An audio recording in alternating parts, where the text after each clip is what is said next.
शान्ताकारं भुजगशयनं पद्मनाभं शरेशं विश्वदारं गगनसदृशं मेघवर्णं समागं लक्ष्मीकान्तं कमलनयनं योगिभिर्ध्यानगम्यं वन्दे विष्णुं भवहरणं सर्वलोकैकनाथं। जम्मू दर्शन चैनल के श्रोताओं का जम्मू दर्शन चैनल में हार्दिक अभिनंदन। आज की पंचांग इस प्रकार से है। आज चैत्र मास जिसकी प्रविष्टा आज 31 है, वैशाख कृष्ण पक्ष है, अष्टमी तिथि है, गुरुवार है, पूर्वाषाढ़ा नक्षत्र है, शिव योग है, वालव करण है एवं धनु राशि का चंद्रमा है। ये रही आज की पंचांग। आज हम अपने जम्मू दर्शन चैनल के माध्यम से सभी भक्तों को भक्त धन्ना जट की कथा सुनाएंगे। आपको पता है कि धन्ना जट ने कैसे शालिग्राम को रोटी खिलवा दी थी। कहने का मतलब कि शालिग्राम से भगवान विष्णु ने निकलकर स्वयं धन्ना जट की जो भोग के लिए रखा हुआ भोजन था, जो रोटी थी, वो खाई। परंतु खिलाने का भाव और श्रद्धा होनी चाहिए। मैं बार बार आपको बताता हूं कि भक्त के वश में है भगवान। जब सच्चा भक्त कोई भगवान को प्रसन्न कर दे तो भगवान वैसा ही करते हैं जैसा भक्त कहे। इसी प्रकार की ये कथा है कि भक्त धन्ना जट जो था वो एक सीधा सादा खेती का काम करने वाला कृषि था, जमींदार था। तो वो रोज जो था सुबह अपने खेती का काम करने के लिए हल जोतने के बाद जो अपने खेतर थे उनको उसमें जो है बैलों को जोत के जो खेती का काम करता था। तो भी पर एक भगवान विष्णु जी का मंदिर था जहां पर रोज जो थे एक पुजारी जी पूजा के लिए आया करते थे। तो धन्ना जट साथ में जमीन का काम करता था और साथ में मंदिर की तरफ वो था, ध्यान रखता था कि पंडित जी कैसे पूजा करते हैं, कैसे भगवान को वो स्नान करवाते हैं, कैसे उनका श्रृंगार करते हैं। तो यही वो खेती के काम करते करते इनका भी ध्यान रखता था। और एक दिन धन्ना जट ने पुजारी जी से पूछा कि पंडित जी, आप जो सुबह भगवान को स्नान करवाते हैं इससे क्या होता है? तो पंडित जी बोले कि जो स्नान करवाया जाता है इससे भगवान जो है प्रसन्न होते हैं। उसके बाद इनको टीका लगाते हैं, वस्त्र लगाते हैं, आरती धूप अगरबत्ती वगैरह करके भोग लगाया जाता है। तो वो पूछने लगा कि क्या भगवान भोजन खाते हैं? उसने कहा हाँ खाते हैं। अब वो सीधा साधा धन्ना जट वो क्या जाने।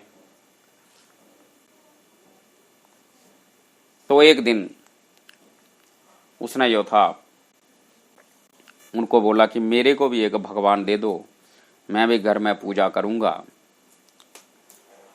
तो पंडित जी ने कहा कि तू जमींदार का काम करता है, तू अपना यही काम कर, तू कहाँ कर पाएगा पूजा। उसने कहा नहीं, मुझे चाहिए, एक जो शालिग्राम है वो मुझे दे दो। अब पंडित जी ने एक जो था पत्थर वो उठा के धन्ने जट को दे दिया। धन्ना जट ने लेकर उसको अपना एक कमरे की साइड में अपना पूजा रूम बनाकर वहाँ रख दिया और रोज उनको स्नान करवाता था। स्नान करवाने के बाद धूप अगरबत्ती करनी, तो वहाँ पर उनके आगे भोजन रख देना।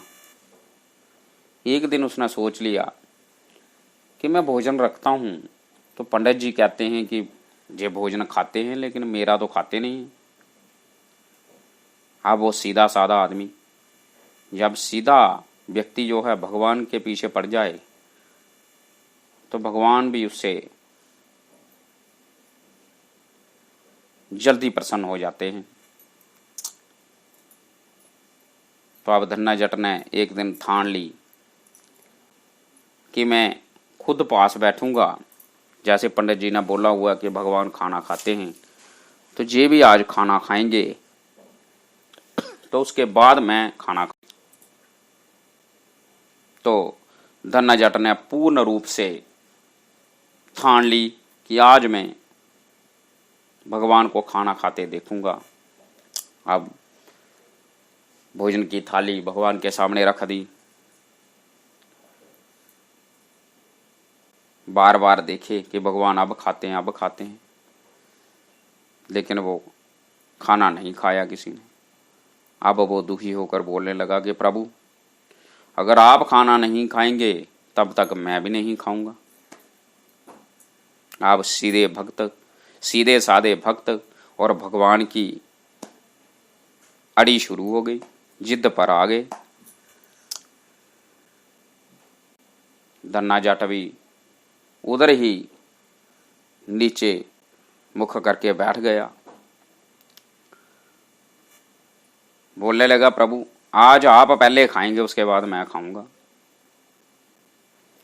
अब ऊपर प्रभु सोच रहे हैं, ये देखो ये कैसी जिद पे आ गया है। लक्ष्मी जी भगवान विष्णु को बोल रही हैं, ये कैसा भक्त आपके पल्ले पड़ गया, ये तो नहीं आपको छोड़ेगा, ये तो बिना खिलाए, आपको खिलाए बिना खुद भी नहीं खाएगा। अब भगवान भी शशो पंजे में पड़ गए कि करूं तो करूं क्या। वो सोचने लगे कि अभी धन्ना जट थोड़ी देर में खा लेगा खुद खाना, लेकिन वो कहाँ खाने वाला।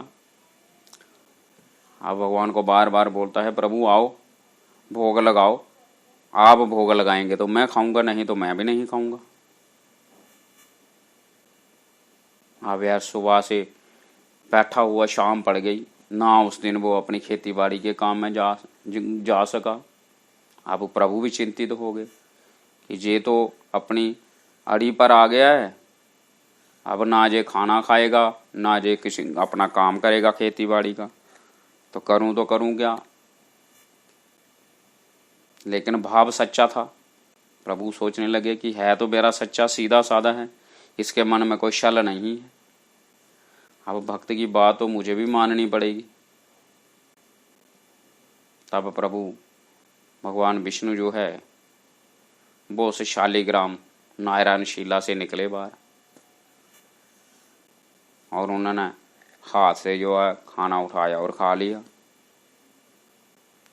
अब धन्ना जट खुश हो गया कि प्रभु ने मेरा भोग स्वीकार कर लिया, अब तो मैं भी खाना खा लूंगा। तब उसने खाना खाया और वह चला गया खेती बाड़ी काम करने के लिए। अब वो पंडित जी को पूछने लगा कि प्रभु, पंडित जी आपके जो भगवान है ये खाना जल्दी खा लेते हैं या देर से खाते हैं? तो बोलने लगे, पंडित जी मैं तो जब लगाता हूँ तभी खा लेते हैं, क्योंकि हम तो समझते हैं वासना वासुदेवस्य वासितम भुवनत्रयम् सर्वभूत निवासो असि वासुदेवाय नमस्तुते, कि भगवान तो वासना के भूखे होते हैं। वासना लेके वो जब उन्होंने वासना ले ली तो समझ लो उनका भोग हो गया। लेकिन धन्ना जट कहने लगा कि पंडित जी मैंने भोग लगाया, मेरा भोग नहीं प्रभु खा रहे थे, मैंने बड़ी मुश्किल के सुबह से बैठे हुए शाम को खिलाया। बोलने लगे तूने भी खिलाया? बोलने लगा हाँ। तो बोले लगा तेरा जो भोग था वो खाया? बोलने लगा हाँ। बोले लगा कैसे? बोले लगा वो मैंने फिर उनको बोला कि अगर आप नहीं खाएंगे तो मैं भी नहीं खाऊंगा। अब फिर भगवान वो हैं, वो निकले उसके, उन्हें कहाँ से निकले, बोलने लगा जो आपने मेरे को दिया था शालिग्राम, हैं उसी शालिग्राम से।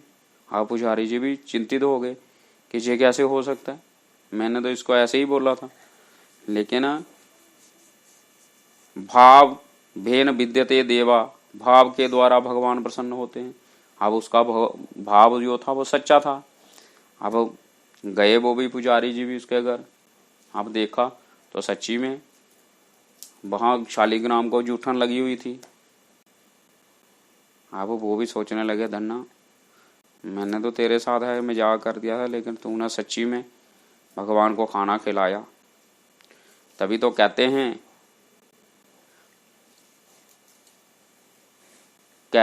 कि भगवान आते नहीं। कौन कहता है भगवान खाते नहीं, दन्ना जट की तरह तुम खिलाते नहीं। भगवान तो खाते हैं, लेकिन अपना भाव सच्चा होना चाहिए, निष्ठा होनी चाहिए, मन पवित्र होना चाहिए। भगवान ने तो एक शबरी के जूठे बैर भी तो ग्रहण कर लिए थे। इसलिए भक्त के वश में हैं भगवान। आप सच्चे मन से, शुद्ध भाव से भगवान को याद करिए, भगवान वहीं पर प्रकट हो जाते हैं। तो ये है धन्ना जट की कथा। हम सब कथाओं को सुनते हैं, लेकिन उनके ऊपर आचरण नहीं करते। अगर आचरण करें तो हमें ये पक्का एहसास हो जाए कि सच्ची में भगवान हमारे संग संग हैं। वो हर वक्त अपने भक्तों के संग ही रहते हैं। बोलिए विष्णु भगवान की जय।